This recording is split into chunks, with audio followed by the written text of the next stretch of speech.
of the papers in the room, including notes of the secret meeting. Also taken were the candies the pontiff often enjoyed while reading, and even the Pope's reading glasses and slippers. All these items were never seen again. Next, Vilo sent Sister Vincenza away to a convent after forbidding her to tell anyone that she had found the pontiff dead and anything about what she saw. And then at 6:10 a.m. he ordered embalmers to be summoned. But the most shocking occurrence of all was that they arrived almost immediately. It was estimated that given the distance the embalmers had to travel, they must have been contacted at 4:45 a.m., 15 minutes before the time that the sister had discovered the Pope. At 7:30 a.m. a public announcement was issued. The cause of death was heart failure. Instead of Sister Vincenza, it was reported that the Pope's secretary, Monsignor Maggi, had found the body, and the time of discovery was changed to 5:30. By the time of the announcement, the embalmers had already done their work, just as in the all-too-similar death of the Russian Archbishop only 23 days before. Any possibility of 100% accurate autopsy was eliminated. If foul play was involved in the death of John Paul I, the chance to prove it was conclusively gone forever.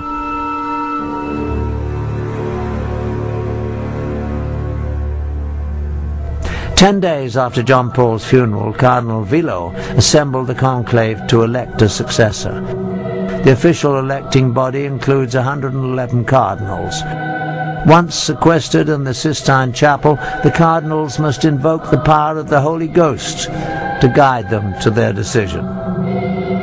But in truth, the principal candidates for Pope are not determined behind the closed doors of the conclave. These decisions are made in the elegant restaurants of Rome, where the most powerful cardinals meet for their dinners and lunches. When the cardinals finally entered the Sistine Chapel for the closed-door session Sunday morning, October the 15th, 1978, it became the scene of a theatre of political manipulation on all levels.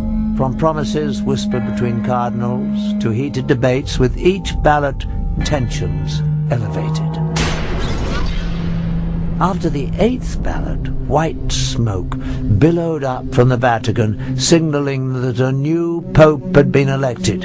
It also signaled a staggering defeat for the KGB and the Illuminati.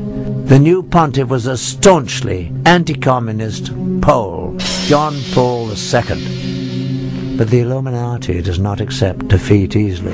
On May the 13th, 1981, Mehmet Ali Agca, a man wanted in Turkey for murder, stood outside the Vatican Basilica in the crowd waiting for the Pope to ride through. According to Ali Agca's own account, John Paul came out of the Vatican about 5 p.m. in a white Jeep. As the Pope came by, Ali Agca pulled a pistol up and fired 3 times before being wrestled to the ground by the crowd. The pontiff was seriously wounded, but he would recover to continue his papacy. At first, Ali Agca asserted that he had acted on his own, but investigators became convinced that a much larger conspiracy had used the obviously unstable and dangerous man as a tool for assassination. Soon, Ali Agca admitted that the shooting was part of a Bulgarian conspiracy masterminded by the KGB. But of course, both Bulgaria and the Soviet Union denied any involvement. When the jury announced Ali Agca's conviction and life sentence, he seemed shocked that he'd been left to bear the responsibility for the crime alone. Then he began laying out the precise details of the conspiracy to Italian investigators, naming all those involved. On November the 25th, 1982, Serge Ivanov Antonov, an employee of the Bulgarian National Airline, was arrested in Rome and charged with involvement in the assassination attempt. Soon, the list widened to include 3 other Bulgarians and 4 Turks. In July 1983, as Agca was being transported to another facility, the world saw him publicly admit the KGB connection as he shouted to reporters that the KGB and Bulgarian intelligence services were involved. Later, he explained that he had been trained in Bulgaria and Syria by KGB experts in international terrorism. He also admitted that Antonov was an accomplice along with 2 Bulgarian embassy employees. In 1984, Italian judge Lario Martella was convinced that the KGB and the Bulgarian Secret Service were involved in the assassination attempt on Pope John Paul II.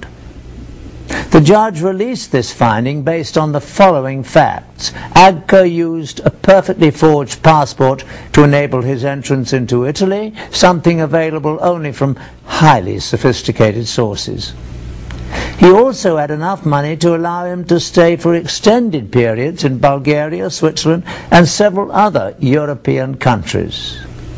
There was evidence that he received substantial assistance in his activities in Italy leading up to the assassination attempt. In spring, the trial of 8 men accused of conspiring to kill the Pope convened, and the facts began to emerge. During the trial, several Turkish defendants testified that they aided Agca in his travels from Turkey through Bulgaria to Italy. Another said he had made payments to Agca from the Bulgarians on trial. One admitted delivering the assassination weapon to Agca in a Milan restaurant. By the 1980s, after 2 centuries of positioning their people in high places, the Illuminati had apparently gained control of the Italian courts. In the end, to the amazement of most observers, the Italian court found that there was insufficient evidence to convict the conspirators. The Agca case not only illustrated that the secret brotherhood had compromised the Italian judicial system, it also showed that the Illuminati had reached the very top of the KGB.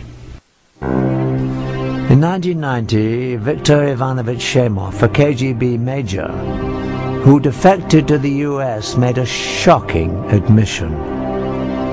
Before he escaped from Russia in 1980, he received an order to obtain all the information possible how to get physically close to the Pope. The order was signed by Yuri Andropov himself, at the time the head of the KGB, the same Yuri Andropov who would only a few years later become the head of the Soviet Union. The Illuminati's final step to domination called for military coups around the world to seize power in order to create one global government controlled by them.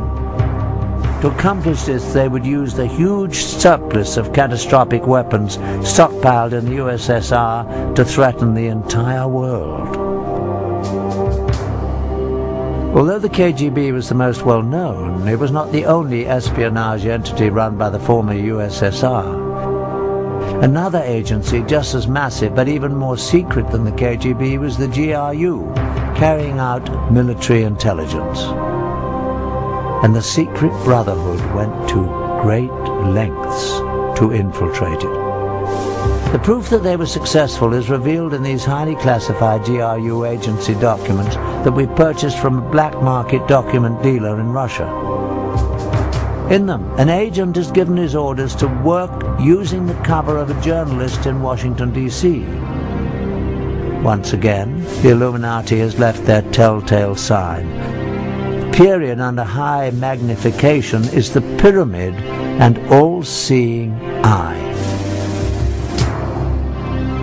While the KGB collected information on political figures and influenced politics around the globe, the GRU gathered intelligence essential for achieving military objectives. Some of the activities of the GRU were aimed at achieving objectives in various ongoing conflicts such as Afghanistan. But the major mission of the GRU was to prepare for future wars with other countries, especially the USA. It was this agency that was ready-made to be used to place the deadly weapon